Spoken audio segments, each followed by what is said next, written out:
ანუ მას იქ ეს ფონი მომზადებული ხდება, რომ მან უკვე გააგრძელოს იქ საქართველოს წინააღმდეგ მთელი რიგი გზავნილების გაგზავნა.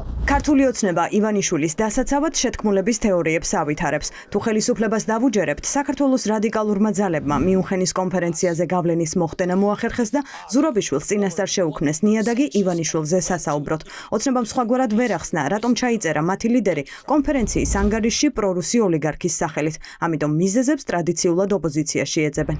ეს არის 20-22 წლის თუ არ ვთქვი დეკემბერში თქვენი სიძის, ანუ მთავარი არქის სიძის, ანუ მიკერძოებული ჟურნალისტის, მთავარი არქის ჟურნალისტის მეუღლის, რომელიც უცხოელია ბატონი ჟენტე, თუ არ ვცდები, იმის ჩანაწერი, სადაც წერია მოხსენებულია, რომ აი ოლიგარქია და საქართველო და რუსეთი და ასე შემდეგ. ეს არის მავნებლობა. ეს არის არასამთავრობო ორგანიზაცია, კარგად რომ ვიცოდეთ. ეს არ არის ოფიციალური სახელმწიფო სტრუქტურა. ეს არის, ასე ვთქვათ, პლატფორმა ერთგვარი. ამ კონფერენციაზე გამოთქმული აზრი არ ნიშნავს გერმანიის ოფიციალურ პოზიციას.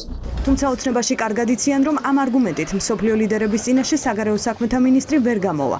ილია დარჩიაშვილი ვერ ეტყვის საერთაშორისო კონფერენციის წამყვან ლიდერებს, რომ მათ მიერ ივანიშვილის პრორუს ოლიგარქად მოხსენება ან ლობიზმის შედეგია, ან მხოლოდ ერთი სტატიის საფუძველზე ნათქვამი სიტყვები. ქვეყნის პირველ დიპლომატს დიდი მისია აქვს. ამიტომ ახლა მინისტრთა კაბინეტში სავარაუდოდ მსჯელობენ, როგორ დაიცვან საპატიო თავმჯდომარე და გააბათილონ ზურაბიშვილისგან მოსალოდნელი კრიტიკული არგუმენტები.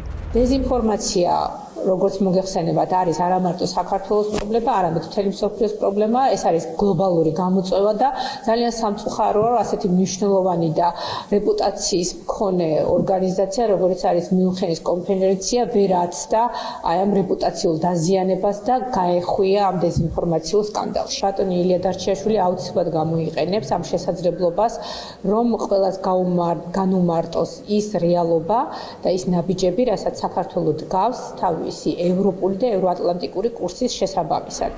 ის რაზეც საგარეო საქმეთა მინისტრი ვერ ისაუბრებს, არ გამორჩება სალომე ზურაბიშვილს. ოპოზიცია პრეზიდენტისგან ქვეყნის დემოკრატიულ უკუსვლასა და რუსულ გავლენებზე მკაფიო გზავნილების გავრცელებას ელოდება.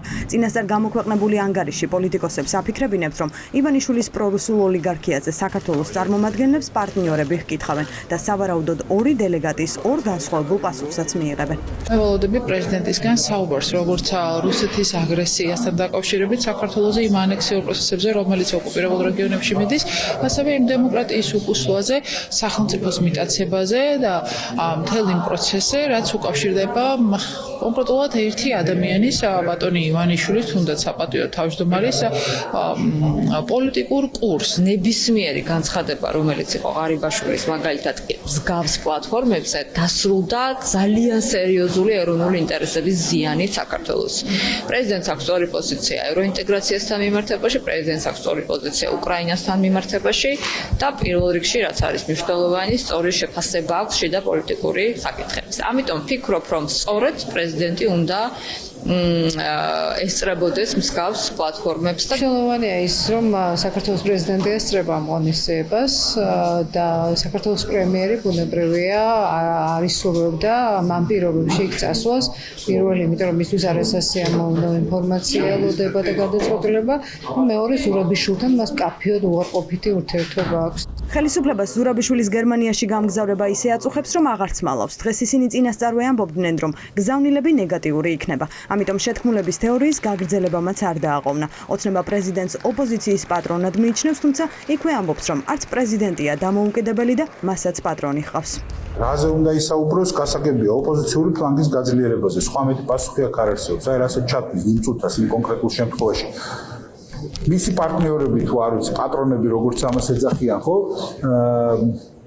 ზურაბიშვილის პატრონებს გულისხმობ ჩათვლიან, რომ იქნება რელევანტული ოპოზიციის რაღაცნაირად დასახმარებლად, აი იმაზე ილაპარაკებს. სამწუხაროდ ეს ასე.